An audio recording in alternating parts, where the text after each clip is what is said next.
There is a stretch of water between Malaysia and Indonesia where, at its narrowest, the shipping lane pinches down to under 2 miles across. It has no walls, no gates, nothing that looks like a weapon. And yet, for 20 years, it has been treated as the single greatest weakness of the second largest economy on Earth. Because most of the oil that keeps China moving, the fuel in its trucks and factories, rides on tankers through that one narrow gap called the Strait of Malacca.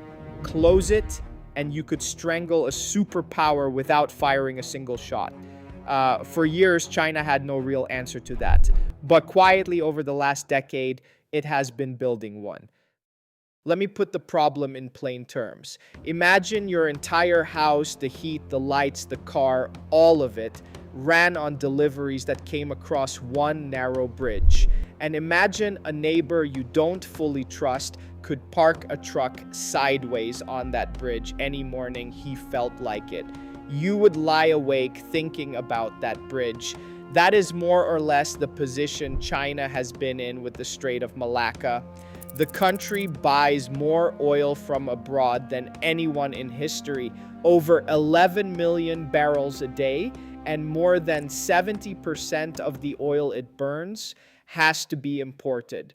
Almost all of it arrives by sea, and roughly 70% of those imported barrels are funneled through that single strait near Singapore.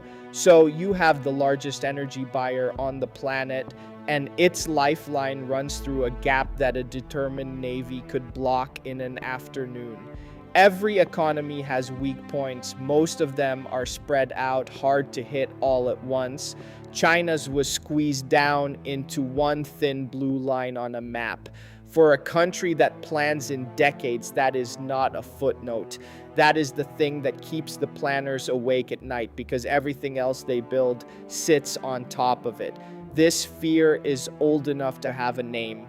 Back in 2003, China's leader at the time called it the Malacca Dilemma and warned that certain powers could choke the country's oil supply at that strait whenever they decided to. He was not being paranoid. The Strait of Malacca is the busiest oil choke point in the world, with around 23 million barrels of petroleum passing through it every single day, and China alone accounts for close to half of that. So how do you defuse a weapon like that?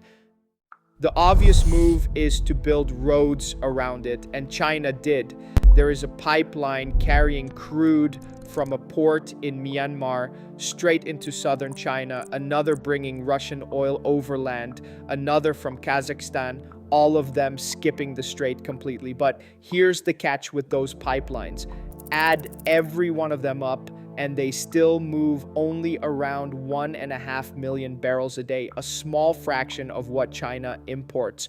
Pipelines alone were never going to save it. So the country went after the far bigger prize. Instead of only finding new ways to carry the oil in, it started needing less oil in the first place. More than half of the new cars sold in China are now electric, and the country's gasoline demand has already peaked and begun to fall. At the same time, it has been carpeting its deserts in panels and turbines, adding a record of more than 400 gigawatts of wind and solar in a single year, until clean power overtook coal as the largest source of electricity capacity in the country. And behind all of it sits an enormous strategic stockpile, well over 1 billion barrels held in reserve, enough to ride out a crisis for months. None of these moves is loud. Not one of them makes a headline on its own. But stacked together year after year, they slowly turn that strait from a stranglehold into just another shipping lane. So why should any of this matter to you if you never plan to ship a barrel of oil through Southeast Asia? Because the same logic is quietly rewriting how every country thinks about power. For 100 years, energy meant something you dug up or something you bought from someone who did, and whoever controlled the supply controlled you. Oil could be embargoed, shipping lanes could be blocked, prices could be spiked to punish you from the other side of the world. What China is really chasing here is the end of that leverage. Electricity made from the sun and the wind on your own soil cannot be embargoed. Nobody's navy can blockade the wind. And the tools it is reaching for are the kind of thing this whole channel is about. Storing surplus sunlight as frozen air out in the desert, cooling buildings with a coating instead of burning power for air conditioning, moving giant ships on ammonia instead of oil, even brewing jet fuel out of captured carbon and water. Each one shaves a little more demand off the barrel.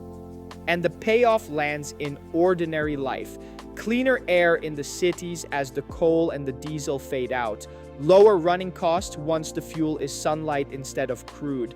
And an economy that no longer flinches every time a war flares up near someone else's coastline.